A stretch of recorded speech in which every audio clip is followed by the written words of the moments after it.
O jovem aluno de uma autoescola, após fazer o teste prático de volante de direção, estava ansioso para ver o resultado do exame. Afinal de contas, seria a coroação de todo o esforço que ele fez, todas as outras burocracias que a legislação exige. E ficou muito irritado, porque quando recebeu o resultado do exame, percebeu que o instrutor o havia reprovado por um simples detalhe. Ele não parou numa placa de pare numa rua que só tinha ele. Então ele ficou muito irritado e foi falar, tirar satisfação com o instrutor. O instrutor falou: é nos pequenos detalhes que nós podemos evitar grandes catástrofes. O jovem então começou a xingar aquele instrutor. O instrutor falou: vê, jovem, se você não frear a sua língua agora, como você não freou o seu carro lá naquele cruzamento, essa discussão vai se avolumar e sabe lá Deus o que vai acontecer no final dessa discussão. É nos pequenos detalhes que podemos evitar grandes catástrofes, grandes desgraças. Essa é a lição que Jesus nos dá hoje nessa passagem do rico e pulão e do pobre Lázaro.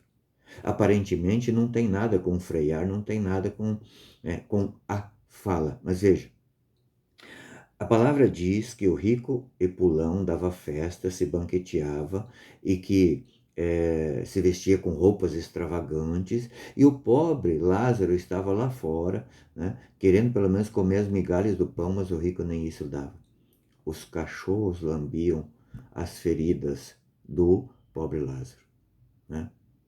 E aqui eu tenho que ir para aquela cena onde o pobre Lázaro está lá com o pai Abraão no céu, e o rico Epulão, a uma grande distância, pede para que o pai Abraão permita que Lázaro primeiro volte para evangelizar os seus irmãos, né, que não é possível, depois que molhe o dedo na água e coloque na língua dele para suavizar a dor, que também não é possível. Por que isso?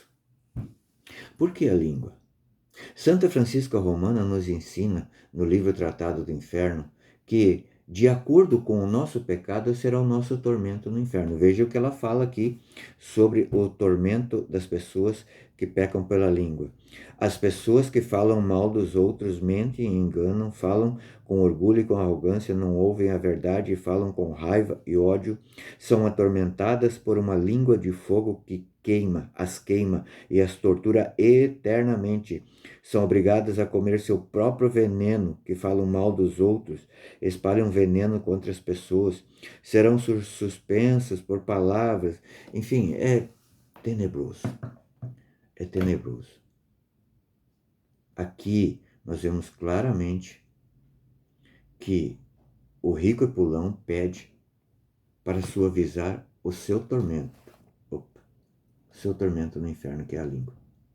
Por que ele pede para que Lázaro volte lá e evangelize os seus? Porque no inferno ele consegue ver o quanto a sua alma é desfigurada. E ele consegue entender que a cada pessoa que for para o inferno, que cometer um pecado, ou que cometer um pecado por conta daquilo que ele falou, também aumenta o seu tormento no inferno. Olha a responsabilidade que nós temos, às vezes, em simples palavras. Veja o que fala Tiago 3, versículo 3, diz assim: quando pomos um freio na boca dos cavalos para que nos obedeçam, governamos também todo o seu corpo. Todo o seu corpo. A língua é um fogo, um mundo de iniquidade. A língua está entre os nossos membros, que contamina todo o corpo, e sendo inflamada, incendeia toda a nossa vida, né? É muito interessante ler Tiago 3. E é isso que Jesus vem nos alertar hoje. O rico Epulão, apenas com uma ordem, poderia suavizar a dor do pobre Lázaro.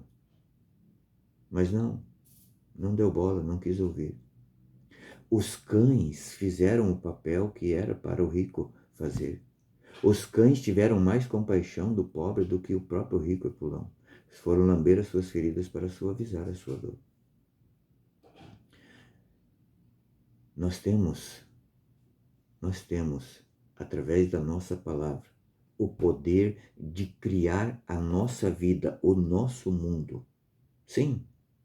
Se Deus criou o mundo pela sua palavra, pelo verbo, disse faça-se, Pela nossa palavra, nós podemos criar ou destruir o nosso mundo, ajudar a criar ou destruir o mundo dos outros. É preciso que nós coloquemos um freio. Coloquemos um freio. E a nossa consciência tem que estar atenta a quando se levantar aparecer o sinal de pare, nós temos que frear. Colocar um freio na nossa boca. Como se coloca um freio no cavalo. Peça a Deus hoje que te dê essa graça de ter um freio na sua boca e que o Espírito Santo puxe as rédeas desse freio todas as vezes que você está naquele ímpeto de pecar através da palavra. A mesma boca que abençoa, amaldiçoa, diz a palavra. Vai depender de nós. Porque pelas nossas palavras ou pelas nossas omissões, pelo nosso silêncio, nós construiremos a nossa vida, seja no céu ou seja no inferno. Pense nisso nesse dia de hoje. Adquira, como diz a palavra, uma balança de ouro para pesar as tuas palavras. Pense nas tuas palavras nesse dia de hoje, nesse tempo de quaresma. Deus te abençoe. Boa quaresma.